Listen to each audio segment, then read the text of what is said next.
na sagot is Esmeralda, which is very, very smart. Counters Lapu, counters na Matilda. Ayan. Team Liquid. Ilalagay nila yung Kimi. Nakita nila Zushi na yung pinik. So, pwede nang i-lead itong Kimi. Tingin ko maganda yung choices na last pick ng Falcons. Zushin lang ang 50-50 dito. Kasi, again, katulad ng sinabi natin ng Game 1, etong ating Fredrin ay walang problema doon sa may mid laner. Although, syempre yung Akai, it poses some problems, pero at least manageable. Tapos itong Kimi, bigla pang lumakas ng todo kasi nakita nila na Zushin yung pinik na mid laner. So, para sa Team Liquid, sige, Kimi na lang natin to. Parang kaya naman i-bully. So, naging gumanda bigla itong Kimi pick para kay Sanji. Moskov, overall, maganda ang Moskov dito sa hero comp ng Falcons kasi Falcons gusto nilang mag-stick together. Obviously, yung Moskov, mapapaganda yung farming. Tingin ko mas maganda ang lineup ng Team Liquid overall, pero hindi naman siya sobrang one-sided. Kailangan mag-init si Flap. Kailangan maging God mode ni Flap TZ. Kailangan mo nang feeling ko, kasi kapag mga bodybuilder, pre, pag magpapainit yan, bicep curl, magpo-push ups, para kapag nag-flex, kayang-kaya. So ngayon, tingnan natin yung flex ni Flap TZ at ang buong kupunan ng Team Falcons. Laban naman sa Baby Cakes duo dito ng Team Liquid Philippines. Maagang salpukan para sa ating mga Post 4 and Post 5. Pero nakaka-excite talaga itong mga lineups na nakikita natin ngayon. Kumbaga, kung ikaw ay pumasok sa isang kuweba 2 years ago at paglabas mo ay ganito pa rin yung nakita mo, akala mo nasa same year ka pa rin. Pero 2025 na, pre. Yung ibang-iba na, pero eto na, Esmeralda pa rin sa 2025. Sushin lang yung bago Bago, puro Sushin mga lang. lumang heroes, bagong luma. At curious ako bakit Zushin pa rin ang pinili ng Team Falcons kasi parang hindi niya na-achieve yung mga typically na-achieve conditions. Isang Zushin, mga conditions. Siguro meron silang na-practice na malapit dito na combination kasi usually talaga kapag kita mo na yung Fredrin sa kabila tapos may Kimi, hindi ka na mag-Zushin Maghanap ka na ng long range na may poke. Going for the Lilia. Siguro na-feel nila na parang, teka, hindi tayo pwedeng mag-nuke mage kasi merong lapu-lapu. However, ganun pa rin yung naging problema. Meron naman ngayong Matilda. Kaya nga napa-flicker siya dito Diba? Normally kapag nakita tayong Zushin, pinupurify na lang kasi meron namang Crimson Beacon na pang-dash. Pero may mga maagang salpukan. Testing the waters lang muna, ramdaman kung kakayanin ba. Ngayon si Chessman ay pumunta na nga sa ibabaw habang si Pew ang kanilang pinupuruan. Kalahati kagad yung buhay. Falling Stormer from Flap TZ. Ngayon wala pang level 4. Ito na, nag-level 4 na kagad si Sanford. Makikipagsabayan ba? Tumama na rin yung kanyang full combo nung kanyang previous fighter and first blood. Grabe, sinidestep pa. Ayun, nakuha pa ni Kyle DZ. Yung unang pagod ng laban, habang si Chessman na may ipit, kailangan niya mag-dash out. Pasok na naman ang mga miyembro ng Team Falcons. Few with a kill. Ngayon, umaatras na kagad itong si Daddy JP. Pero tumama yung si Bat. Pupunta ba? Sasama ba sa party? Itong si Oheb. Pero si Oheb ay may ipit. At ang Team Liquid ay nakakuha ng kanilang ikalawang kill. Wow! Ibang level talaga ang Sanford, lapu-lapu, mga kaibigan. Iba. Nakita mo yung flicker na yun na patagilid. Tapos yung pag kasi dinayagonal mo ng tamang angle yung flicker, parang hindi siya maximum range, di ba? Parang ganun. So alam niya yung tamang distansya at angulo ng flicker para ma-shoot pa rin niya yung kanyang skill 1 habang naka-ulti. Sanford, what a play. And sinasabi natin that Esmeralda is the counter sa Lapu-Lapu. Pero so far, 0-2 ngayon itong si Flap TZ. Hirap nito ang agang 0-2 para sa isang Esmeralda. Ako masasabi ko ang Esme, medyo item dependent din to Kahit may nakaw shield siya. Tama ka. Pero kapag wala kang item, pre, hindi mo rin kakayanin yung nasaluhin yung damage na magagaling. Lalo na itong lineup ng Team Liquid, punong-puno ng damage. Sobrang tama yung sinamay mo doon, Mr. Burrito. Kasi ang Esmeralda talaga, kagaya ng kasi ang daling sabihin na makunat sila, pero specifically sa isang Esmeralda, kumpara sa Uranus, item dependent nga talaga. Ang daling patay. Kapag na 0-2 talaga, Pwede mo na nga ilista yun eh. So ngayon, di ko alam paano ang gagawin Mahika ni Flap TZ kung paano siya makakabawi sa game na to. Pero Ayun na ngayon, naman. tingnan mo, siya na yung binubuli. Ang hirap nito, men. Ayan, tinan mo, ayaw Wala na palaruin. siyang sprint. Wala na siyang sprint. Ubus ang kanyang mga skills. Meron pa naman siyang falling storm nun, pero ayaw mong isakripisyo yon para wala kang pantakas. Pero wait lang, tingnan natin yung mga takas pa din si Ogen. Ginamit na rin yung Circling Eagle para dito kay Danny JP habang ikalawang pagong ay nagsisimula na rin. Team Liquid Philippines ang nangunguna. 3 miyembro mula sa Team TL ay nakaabante na rin. Andito na yung Bravest partner. Ang putiran nila ay si Flap. At ngayon ay nahihirapan si Flap. Habang nandun yung heavy spin, ipit si Flap, ano dito, Sanford. Habang yung pagong naman ay makukuha pa rin ni Kyle TZ, bit-bit. Itong si Chessman, ayaw ata nila tantanan. Pero sabi ni Sanji, tantanan nyo. Andun yung si Bat pero hindi tumama. Si Chessman ngayon ay may ipit. At si Kyle TZ makakuha ng kill, sabay agaw pa ng Green Cams. Pre, parang ito ata yung bawing inaantay ng Team Falcons kanina pa. And it's mainly because of Kaltizi. Back-to-back turtle fights. Hindi natin na-mention din kanina. First turtle fight, bukod sa nakuha niya yung tamang retribution, na ipit niya si Kaltizi, ay si Carl TZ afterwards. Dito naman, ang kanyang tinarget, nakita nila na ang main problem natin is Lapu-Lapu. Ang strength ng isang Lapu-Lapu is kailangan constantly siyang humahampas. Pero pag naipit ng isang Akai, katulad nung nakita natin doon, nakakuha pa ng damage. At ang pinaka-bonus pa doon, si Flap TZ nakakuha ng kill. So, yung sinasabi natin pagbawi na kailangan, nandun. Bottom lane, hindi natin nakita mismo, pero napakalaking pick-off nun. Coming out from Team Falcons, binigyan ng pera dito si Super Makmak. At so far, ang naging focus ng Team Falcons, bigyan na natin si Flap, hayaan na natin siya mabuhay dyan. Hayaan natin siya magtiis. Ang tinulungan ni Ogwen, men, etong si Super Makmak at biglang nagbibigay ng dividends for Falcons. Ganda na ito, good. Naiintindihan ng Falcons yung condition ng kanilang lineup. Sige, tanggapin na natin, talo na tayo dun sa laning, sa XP lane, pero wag nating hayaan na matalo itong 1-1 na ito against sa isang Moskov. Ngayon, available na ang Brute Force breastplate para dito kay Kyle TZ. So may pagkunat tayo na i-expect dito sa hero na to. Team Liquid, nagro-roam pa rin sila. Hinahanap nila si Blue. Pero ipit ata si Blue dito. Mapipilitan natin mag-flicker. Hindi, beacon muna kanyang ginamit. Pero flicker ay patras na rin niyang gagamitin habang iipitan itong si Sanford. Kaya lang sabi nila, sige si Chessman na lang ang ating pupuntirihin. Dash out. Ligtas pa rin itong si Carl TZ. At si Super Makmak nakadalawa na. Nakakuha na ng kill si Makmak.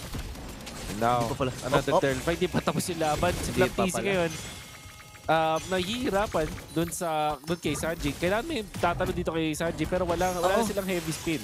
Walang heavy spin, pero isusuko na ng Team Liquid Philippines. Itong pagong, ikatlong pagong na kukunin ng Team Falcons. At ang Team Liquid ngayon, tinanggap na rin nila na hindi na sila makakaabot dun sa pagong. Inilang nila doon si Chessman muli. So, ang inulti dito ni Kaltizi, which is grabe, sobrang commendable ng decision dun. Ganda. So far, dito sa Team Falcons, ang pinakamaganda ang laro ay itong si Kaltizi. I think tama lahat ng kanyang mga desisyon. So, nung pagtalo nila po, tinulak lang niya isang beses. Pero binitawan na ganyan. Nung nakita niya doon si Chessman, yun yung tinalunan niya. Ninakap niya at inipit doon sa may wall. Hindi man nila napatay, nabigyan sila ng chance na makapag-turtle afterwards. Kasi ang nangyari, na-isolate ng sobra doon si Minju, aka si Sanford. So kahit gano'ng katikas, kapag Tori na yung katapat at isang 1-1 na tinutulungan ng isang Arlot, hindi na nga siya nakaporma doon. So after a very good start from the Lapu-Lapu, na-shutdown agad ng Team Liquid. Yun nga eh. And ang Team Falcons ngayon, hinahanap pa rin nila yung kanilang ng Team Liquid, hinahanap pa rin nila yung kanilang groove. Ngayon may konting pagbawi na rin at paghinga ang nakita doon ng Team Falcons na ngayon ay sila na ang may hawak ng kalamangan. And ang excited ako dito makita kasi si Super Makmak hindi pa rin naman sumasama sa team fight eh. No, puro mga isolated kills pa lang ang nakukuha niya. Minsan dalawa sila dito ni Ogwen. Pero mamaya kasi pagdating ng late, sasama na to. Actually, dito sa unang Lord ng laban, pwede nang sumama si Super Makmak at may tendency na hindi mapigilin. Ito na Team Liquid Philippines para dito yung heavy spin. Keep it and flicker, sakto! Nice prediction para dito sa Team Falcons. Ngayon naman ay may ipit ata dito si Chessman. Nadala rin nung Guiding Wind. Habang si Sanford naman ngayon ang kanilang papatayin. Flap teasing nakabawi na finally. Nakadalo pa rin. Saan siya nakuha niya doon? Ngayon may ipit ata din si Danny James. Pero sabi dito ng Team Falcons, sige, bigyan mo na ng pagkakataong makatakas yan. Kunin natin yung Torres sa may top lane. Plus yung position sa Lord ay nasa kanila. But masasabi ko, the decisions from Caltisi talaga napakasolido. Pagbabalikan natin yung mga teamfight na yun, nahanap niya yung tamang angulo that eventually na-lockdown doon si Sanford. Sabi nga natin, Lapu-Lapu, very good hero, pero naka-counter ng isang Esmeralda. At ang reason kung paano palakasin ang isang Lapu-Lapu ay dapat constantly nakakahampas siya. Kaya naman yung mga anti-crowd control na mode para sa isang Lapu-Lapu, kailangan masusulit mo para hindi ka ganun ka daling maipit. And obviously, ito si Flaptizi nakabawi na. Binigyan siya talaga siya ng tulong mula sa Team Falcons by actually feeding him kills Kumbaga, ganun yung nangyari sa mga team fights. At kaya naka 3 kills siya from 0-2. And so because sa rotation at sa rhythm nitong si Caltizi. Sinasabi natin to kanina no, na ang nature kasi talaga ng isang Esmeralda ay pumapasok na pumapasok. Pero ngayon binibigyan na ng pagkakataon na huli ka na pumasok, Flap, ikaw na bahala sa mga clean up. Dahil hindi ka naman magagawa ng ilan sa mga miyembro dito ng Team Falcons. Ngayon, atras, magiging call ng Team Liquid. Lord ay nasa may bandang itaas pa. Ngayon, sumabog na rin yung Holy Blessing. At dadamba yung Lord sa may itaas. Kaya bang depensa nito ng Team Liquid? Andito na rin si Kill1. Gagamitin yung kanya si Bat pero hindi tumama. Super Mac ngayon na may ipet. Andun yung bravest partner habang si Kling Eagle naman ay bibitawan na rin ni Taro Sakamoto at iipitin na nila dito si Sanford. Ngayon si Oben ay kailangan umatras. Flap TCA boy pa rin. Pumasok din with the Falling Star Moon. Habang tumama yung Appraiser Strad pero wala na halos damage. Sabay successful ata pagbasag nila dito sa Torres sa itaas. Papasok pa rin si Ogen. And this time ay nakuha na nga ng tuluyan ng Team Falcons yung Torres sa may bandang itaas. Kita natin doon mula kay Caltizi na naman paulit-ulit natin i-feature kasi nga siya rin yung dahilan kung bakit na-isolate doon sila Lapu-Lapu. So, if you see from Team Falcons, oportunista kung gumalaw. Masabi ko dito para kay Caltizi. Naghintay talaga siya na tumalan si Sanford. At nung technically maganda naman pwesto ni Sanford doon. Pero kasi parang slight out of position ka lang, naipit ka na. At ang kagandahan dito dun sa lineup ng Team Falcons na dinadoubt ko di ba kanina yung Zushin sa effectiveness niya. Pero ang idea pala dito ng Team Falcons, hindi si Zushin ang damage dealer. Meron siyang Sky Piercer eventually pero hindi talaga siya yung pinaka magiging source ng constant na damage output. Panggulo lang siya. At anong nangyari kasi kapag naipit ni Caltizi or kahit mababad lang saglit, sobrang taas at napakadaling mag-stack kung ikaw si Few. So, ang nagiging epekto niyan with a glowing one na may anti-heal tapos meron ka nung radiant armor nitong si Akai na sobrang kunat, pag kinombo niya na magkasabay, nahihirapan ng Team Liquid na pumalag. At eventually, etong si Sanford, kahit gano'n siya kakunat, kahit ang dami na tinatamaan sa spells niya, kapag nababad ka sa Zushin, Esmeralda at sa Akai, hindi ka man nababurst, pero sure na mapapatumbang ka pa rin kasi sa sobrang tagal ng CC ng Falcons. At hindi ko pa nga na-mention doon yung Arlot Oo nga Tsaka ramdam mo talaga kapag wala itong si Sanford. Kasi nga, nagiging idea na lang nila dito, kunin na kagad natin si Sanford. Ayan na nga ang nangyayari. Super Marco at si Sanford nagkakahabulan. Pero mabubuhay pa si Sanford dito. Nandun yung Guiding Wind para lang makatakas. Itong si Minju. Buhay ang 5 miyembro ng Team Liquid pero yung Lord ay hindi man lang nalapitan dito ng Cavalry. Nandito tayo sa point na yung 1-1, unstoppable na siya. Hirap po. Hirap. Sa Team Liquid, bigla napapaisip din ako kung mas maganda bang kinuha nila yung 1-1. At the same time, di rin nila sinagot So, well, they do have the chemistry at siguro eventually itong Moscow magkakaroon ng launchpad. Pero yung Team Liquid ngayon, hindi pa nila power spike. Kung sila nagamit ni Ogwen. Nag-aantay siya ng final stairs pero nakita siya dun Chessman. Ngayon nagamit yung kanyang Vengeance play niya. And ngayon si Super Makmak ay nandito sa may bandalikuran. Ayaw niya talaga magpahuli. Habang si Sanji nakuha na ng kill, Lord ay natunaw na ng tuluyan dito ng Team Liquid Philippines. Ngayon, tatransition pa sila dito sa may bandang ibaba. Hindi, wala na silang kasama mga minions. Ayun, paparating yung next wave. Pero sabi dito ng Team Liquid, sige, puwersahin natin, puruhan natin. Pumasok na rin si Flap, hindi tumama na naman yung si Bat para kay OM Super Makmak. Killing spree nakalipad with the crossbow down. Pasok ngayon itong si Chessman at ilalayo lamang Uy! siya pero nabagsakan ng Precious Rat. Ladies and gentlemen, andito na ang bawi ng Team Liquid Philippines. Habang si Kiel, tama sibat-sibat lang. Nakakuha na at si Kyle na namatay. Kiel si Chessman ay nahuli din doon sa naging Uy! proseso. Purit lang. Ito si Kiel 1. Double kill para kay Pew. Habang si Kiel ay nagwawala na rin. Ngayon si Sanji kailangan na rin lumayo at kailangang ipitin dito ni Flap TC para hindi nga naman makatulong itong si Sanji sa habulan. Grabe itong At Team Liquid, hindi pa talaga sumusuko sa ngayon. Nakita natin yung isolation na eventually napitas doon si Ogwen on that defense. Talo ng Team Falcons, pero bigla pang dire-diretso yung sa kanila. Napaka-clutch na ultimate coming out from Chessman to eventually take out Super Marco. And the first net, nakapakalako na shutdown. Nabigyan na rin ng kills itong si Kiel1 na ngayon ay hawak ng 10.2k with the Trinity and the Malefic Gun na importante versus this Esmeralda. Yun din yung dahilan kung bakit nakakuha sila ng konting angulo versus Flap TZ.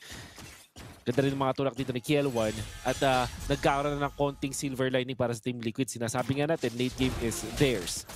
However, nahirapan pa rin sila sa moment din. Ang ganda by the way nung na double knock-up coming out from JP. Kailangan nila ng marami pang miraculo dito for Team Liquid. But we do know na late game scenario, sila yung konti yung sila yung may abante. Hindi rin naman ganoon kahina yung late game ng Team Falcons. What I'm saying here is kapag bantay na yung gold, it's going to be really a 50-50 between two teams. 1-1 pa rin kasi to eh. So hindi mo talaga pwede i-discount yung idea na pag nakalipad to. Isipin mo si Sanford nga eh. Habulan pa lang yun habulan pa lang yung naganap. Ubus kagad yung buhay dito ni Sanford against Super Makmak. Ngayon, kalahati na yung buhay ng Lord.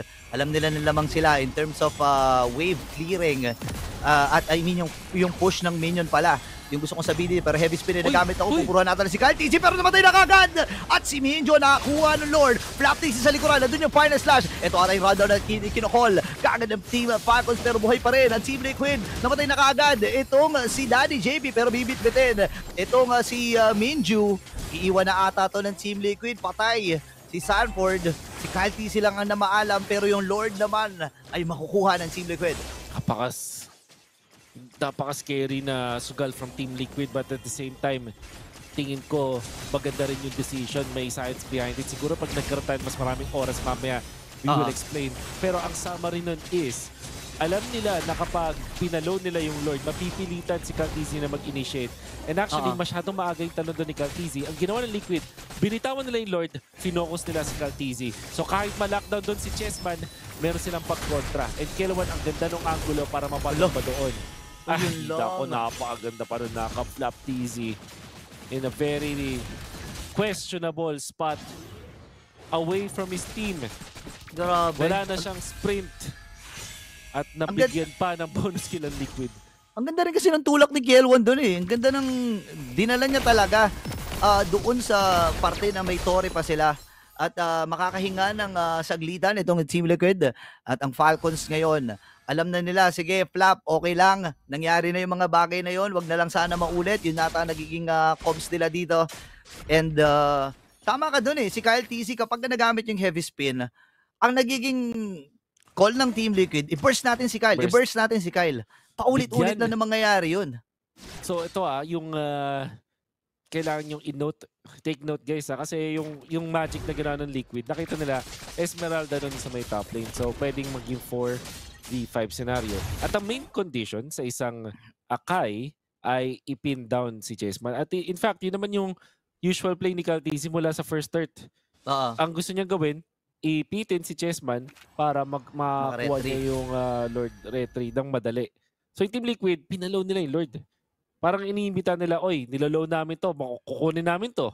Pag di nyo kami ginalawan, kailangan yung makukuha namin to ng ganong kabilis. Kasi based ng burst nila Kimi tsaka Moskov Tapos, once na nag-turn itong si Kaltizi with that ultimate, nag-turn din yung Team Liquid. In all in doon si Kaltizi. May salubungan ata magaganap. Inaantay ng Falcons kung magre-react ang Team Liquid dito sa bindang ibaba. 2 beses sila nag-attempt. Pero andito yung pangatlo. Sasalubungin ba? Nagamit din yung sentry para makita kung ilan ang mga miyembro ng Team Falcon na nandun sa kanilang base or nandun sa vicinity ng kanilang base. 8 seconds para sa next na Lord. Pwede nilang antayin to into an Evolved Lord. Kasi Evolved Lord na pala to. 18-minute Lord, pre. Yes. Nako, hirap na ito. Crap will show himself once again sa may bottom lane. So hindi lamang ang Falcons sa ganitong senaryo kasi yung na-push nila na lane ay nasa top. Pero mukhang sasagutin ng Falcons. Gugulatin nila. Conceal, gagamitin. Falling Star Moon, hindi tumama. Grabing Okay. yun. Ibang klase. Nakita nyo heads up play para dito kay Daddy JP na nailigtas. Oheb sa kamatayan. And Wow. ang Team Falcons na yun, nag-iisip na sila kung ano magiging next ano. So, Parang Lord ata sila. sobrang crucial na ginawa doon ni... by the way, Team Falcons, ang ganda ng plano nila doon. Pero Oo. Team Liquid nakaligtas. Even better for Falcons is to burst. Okay, andito na si Bata, si Kiel1, nakaka-free hit flicker ay nagamit niya. Habang si Kyle ay magtatagumpay! Mag-out na ata dito ang Team Falcons, mamamatay si Flaptixie, nakalipad din. Itong si Super Macmac, pero inaabang nila yung pagbabalo din yung Final Slash para kay Ogen! Ngayon laban na daw, sabi ng Team Liquid Oy, Philippines, Kyle! makakata si Oheb. And ngayon si Pew ay hinahabol dito ni Chessman. Kailangan niya umatras. Mayroon pa naman siyang immortality. Andito yung 2 miyembro mula sa Team Liquid na sasalubong para kay Chessman. Pero nakapatay din si Sanji sa may bandang itaas na maalam si Ogwen at hindi ata nila mapamaximize yung Lord na nakuha nila. Ha? Sobrang daming mga players na maganda yung ginawa doon, Burrito. On both Grabe. ends of the floor. Team Falcons, best decision to go to burst the Lord. And then, Chessman, Kaltizi, securing yung Lord natin ng ganun kalupit dahil sa kanyang heavy spin na naman na eventually Team Falcons yung nakakuha ng lamang. Pero yung Team Liquid, dahil dun sa sibat ni Kiel1, sakto yung timing. Tapos sabay flicker out no, para bago mag-focus yung Team Falcons para hindi siya maipit. Napakaganda ng timing. Although, arguable na maaga siya, pero kasi para kay Kiel1, every bit of HP matters. Tapos, nung inaararo na nung Team Liquid, sumasagasa na sila, yung ginawa ni Kaltizi is to knock up na dun si Chessman to eventually save si Super Marco. By the way, Super Marco, the fact na nakalipad siya dun sa scenario na yon, napakaganda ng kanyang performance. Grabe itong dalawang teams natin, men. Naging in the zone lahat. Wala, wait lang si Flaptixie na Ayun ipit lang. ata. Yun na naman, second death. Na crucial. Si Flaptixie Boy pa rin, hindi. Kasi mapapatay siya ni Sanji. Ngayon, ipit naman ang isasagot ng Team Falcons. Nakabili na rin ng Winter Cup pero hindi magagamit ni Kyle. Ngayon ubusata ang Team Falcons sa pagkakataon na ito. 4-man down para sa Team Liquid at pupunta sila sa taas at sa gitna para dumepensa. Oh my goodness, a crucial misplay coming out from Team Falcons. Oh my Just gosh. when I said na naging in the zone yung mga players natin from both teams, naubusan ng init, naubusan ng langis doon si Flaptixie. 30 seconds. Oh no, 20 seconds si Flap 20 seconds si Flap. Hindi Merong catapult na kasama, pwede nang salabungin! Ang Hindi Team ba- Liquid Philippines ang mga minions na ito. At ang Team Liquid ay ma-extend ang serye. Wow.